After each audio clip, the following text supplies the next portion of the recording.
आपको यकीन नहीं होगा कि ये टेस्टी और क्रिस्पी नाश्ता हम सिर्फ़ और सिर्फ़ 15 मिनट में बनाकर तैयार कर सकते हैं, वो भी कच्चे आलू से। इसको बनाना बहुत आसान है और घर में पड़े सामान से आप इसको झटपट बनाकर तैयार कर सकते हैं। तो चलिए इसको बनाना स्टार्ट करते हैं। तो इस नाश्ते को बनाने के लिए हमें चाहिए पड़ेगा आलू। तो यहाँ पर मैंने छोटे साइज़ का आलू लिया है, एक ही आलू की ज़रूरत पड़ेगी हमें, तो उसको बढ़िया से हम पील कर लेंगे। यहाँ पर आप आलू की क्वांटिटी को कम-ज़्यादा कर सकते हैं। अगर आप ज़्यादा नाश्ता बनाना चाहते हैं, तो यहाँ पर आप एक बड़े साइज़ का आलू ले सकते हैं और उसको बढ़िया से पील कर लेंगे हम इस तरह से, छील कर उसको ग्रेटर की मदद से ग्रेट कर लेंगे। यहाँ पर आप उसको पतले वाले या फिर मीडियम वाले ग्रेटर से ग्रेट कर सकते हैं, लेकिन हमें इसको मोटे वाले ग्रेटर से ग्रेट नहीं करना है। कोशिश करिए कि पतले वाले ग्रेटर से ही हम ग्रेट करें। तो हमें उसको ग्रेट ही करना है, इस तरह से बढ़िया से ग्रेट कर लेंगे।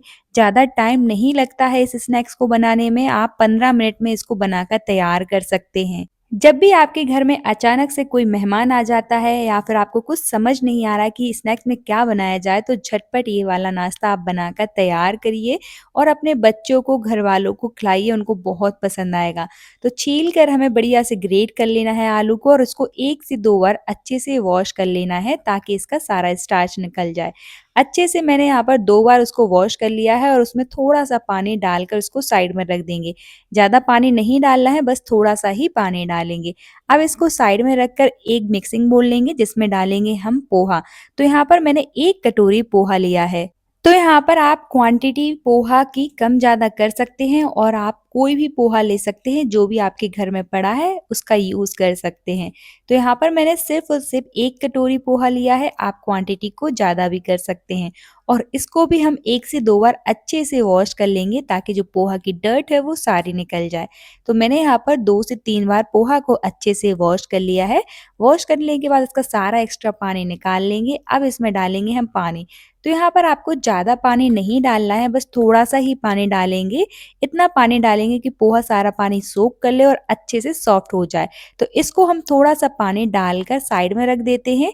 देखिए यहाँ पर 10 मिनट हो गए हैं और पोहा ने सारा पानी सोक कर लिया है। अब इसको हम बढ़िया से इस तरह से हाथों से मसल लेंगे। तो ये सॉफ्ट हो जाता है, बहुत ही ज़्यादा सॉफ्ट हो जाता है। अगर आप 10 मिनट के लिए इसको साइड में रखेंगे, तो ये अच्छे से सॉफ्ट हो जाएगा और इस तरह से हाथों से आप उसको मसलेंगे तो ईज़िली अच्छे से मैश हो जाएगा। तो इस तरह से आपको हाथों से उसको मैश कर लेना है। बहुत कम समय में आप इस नाश्ते को बनाकर तैयार कर सकते हैं, ज़्यादा मेहनत भी नहीं लगती है और सबसे अच्छी बात ये है कि इसको बनाने के लिए आपको ज़्यादा सामान की ज़रूरत नहीं पड़ती है। बहुत कम सामान से आप इसको बनाकर तैयार कर सकते हैं। तो देखिए इस तरह से अच्छे से मैश कर लेंगे पोहा को। अब इसमें हम डालेंगे चावल का आटा। तो ये बिल्कुल ऑप्शनल है, अगर आप चाहें तो इसको स्किप भी कर सकते हैं। अगर आपके पास चावल का आटा नहीं है, तो यहाँ पर आप उसकी जगह कॉर्नफ्लावर भी डाल सकते हैं और उसमें डालेंगे हम टेस्ट के अकॉर्डिंग नमक और साथ ही में डाल देंगे काली मिर्च पाउडर। तो यहाँ पर आप चावल के आटे को स्किप कर सकते हैं और ज़्यादा सामान नहीं डालना है। यहाँ पर आप मसाले चाहे तो अपने अकॉर्डिंग कम-ज़्यादा कर सकते हैं। अगर आप मसाले डालना चाहें तो डाल सकते हैं। यहाँ पर मैंने सिर्फ़ काली मिर्च और नमक का यूज़ किया है। बस इन सब चीज़ों को अच्छे से इस तरह से मिक्स कर लेंगे। तो यहाँ पर आप मिक्स करते टाइम अगर आपको लग रहा है कि इसमें थोड़ी-सी पानी की ज़रूरत है, तो आप कुछ छींटे पानी के डाल सकते हैं। नहीं तो आप इसी तरह से अच्छे से उसको डो के फॉर्म में तैयार कर लीजिए। तो आपको इस तरह से बढ़िया से डो के फॉर्म में तैयार कर लेना है इस मिक्सचर को। यहाँ पर मैंने थोड़े से छींटे पानी के डाले हैं ताकि ये अच्छे से डो के फॉर्म में आ जाए। तो ज़्यादा पानी का यूज़ नहीं करना है, हमें बस थोड़ा-सा ही पानी डालना है, थोड़े से ही छींटे डालेंगे पानी के और इस तरह से अच्छे से डो के फॉर्म में तैयार करके उसको साइड में रख देंगे। तो चलिए अब जो हमने आलू में पानी डालकर रखा था ग्रेट किए हुए आलुओं में, उसमें डालेंगे हम यहाँ पर चावल का आटा। तो यहाँ पर मैंने 2 चम्मच चावल का आटा डाला और साथ ही में 1 चम्मच यहाँ पर मैंने मैदा का यूज़ किया है। यहाँ पर आप चावल के आटे और मैदा की जगह गेहूं के आटे का भी यूज़ कर सकते हैं। साथ ही में डालेंगे टेस्ट के अकॉर्डिंग नमक, चिली फ्लेक्स और सफ़ेद वाले तिल और थोड़ी सी कलौंजी डाल देंगे। इससे लुक बहुत ज़्यादा अच्छा आता है। मैंने यहाँ पर गेहूँ के आटे का यूज़ इसलिए नहीं किया है क्योंकि इससे नाश्ता जो है वो जल्दी सॉगी हो जाता है। चावल के आटे और मैदा से आपका जो नाश्ता है वो बहुत देर तक क्रिस्पी बना रहेगा। तो ये बिल्कुल ऑप्शनल है, आप यहाँ पर ज़्यादा हेल्दी बनाने के लिए उसमें गेहूँ का आटे का भी यूज़ कर सकते हैं।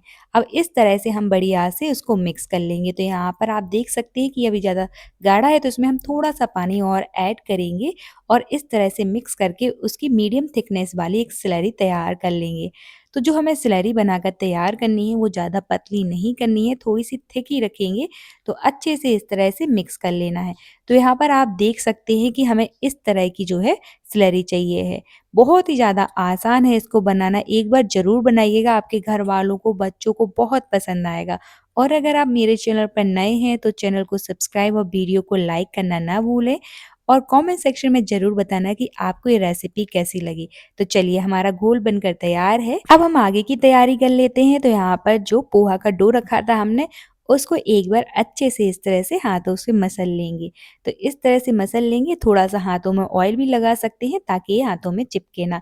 तो इस तरह से आपको अच्छे से मसलने के बाद थोड़ा-सा पोर्शन लेंगे। तो यहाँ पर आप देख सकते हैं इतना हमें पोर्शन लेना है और उसको बढ़िया से हाथों में इस तरह से राउंड करेंगे और शेप दे देंगे टिक्की का। तो यहाँ पर आप किसी भी शेप में आप इसको बना सकते हैं। मैंने यहाँ पर उसको मेदू बड़ी का शेप दिया है। आप अपने नाश्ते को इस तरह से टिक्की के शेप में भी बना सकते हैं, ये बिल्कुल ऑप्शनल है। जैसा भी आपको पसंद हो आप उस शेप में इसको बनाकर तैयार कर सकते हैं। अब मैंने यहाँ पर उसको मेदू बड़ी का शेप दिया है तो इस तरह से टिक्की बनाएँगे और उसमें इस तरह से होल कर देंगे। तो इसको बनाना बहुत ही ज़्यादा आसान है, एक बार ज़रूर बनाकर ट्राई करिएगा। तो देखिए इस तरह से बढ़िया से हमें इसको बना लेना है। अगर आपको लग रहा है कि इसके किनारे जो है फट रहे हैं तो थोड़ा-सा पानी लगाकर उसको बढ़िया से इस तरह से क्रैक्स जो है बंद कर दीजिए। तो इस तरह से एक-एक करके हम सारे मेदू बड़े बनाकर तैयार कर लेंगे। तो देखिए मेदू बड़े बनाने के लिए ना ही हमें दाल को भिगोना पड़ा और ना ही उसको पीसना पड़ा। आप पोहा से भी बहुत ही ज़्यादा टेस्टी क्रिस्पी मेदू बड़े बनाकर तैयार कर सकते हैं।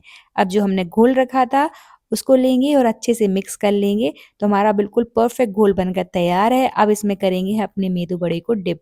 तो इस तरह से डिप कर देंगे और अच्छे से इसकी कोटिंग कर लेंगे। तो देखिए जो हमने आलू के लच्छे इसमें ग्रेट करके डाले हैं, इससे क्या होगा कि बहुत ही ज़्यादा क्रिस्पी नाश्ता बनकर तैयार होगा और अलग ही टेस्ट आएगा। तो एक बार इस तरह से ज़रूर बनाइएगा और इस तरह से अच्छे से कोट करके हम इसको मीडियम हॉट ऑयल में एक-एक करके मेदू बड़े डाल देंगे। जितने भी आपके पैन कढ़ाई में आएँगे, एक-एक करके इस तरह से डाल दीजिए और इनको मीडियम टू हाई फ्लेम पर बढ़िया से फ्राई कर लीजिए। तो क्रिस्पी और गोल्डन ब्राउन होने तक अलट-पलट कर दोनों साइड से अच्छे से हमें इनको फ्राई कर लेना है। लेकिन एक बात का ध्यान रखना है कि इसको हम मीडियम टू हाई फ्लेम पर ही फ्राई करेंगे। मीडियम करेंगे बीच-बीच में गैस का फ्लेम और हाई भी करेंगे। इससे क्या होगा कि जो आपका नाश्ता है वो अंदर और बाहर दोनों साइड से अच्छे से फ्राई होगा। तो देखिए अलट-पलट कर दोनों साइड से इस तरह से बढ़िया से उसको फ्राई कर लीजिए। जैसे ही इनका कलर गोल्डन ब्राउन हो जाए और ये अच्छे से फ्राई हो जाए और क्रिस्पी हो जाए तो उसी स्टेज पर हम इनको निकाल लेंगे। तो देखिए इसका कलर जो है वो चेंज हो गया है, तो इसी स्टेज तक जो है हमें इनको फ्राई करना है। तो चलिए अब हम अपने नाश्ते को निकाल लेते हैं, अच्छे से फ्राई हो गए हैं, उनका कलर भी बहुत अच्छा आ गया है। निकाल कर इनको हम सर्व कर लेंगे। तो एक बार ज़रूर बनाइएगा, आपके बच्चों को, घरवालों को बहुत ज़्यादा पसंद आने वाला है। Thank you for watching.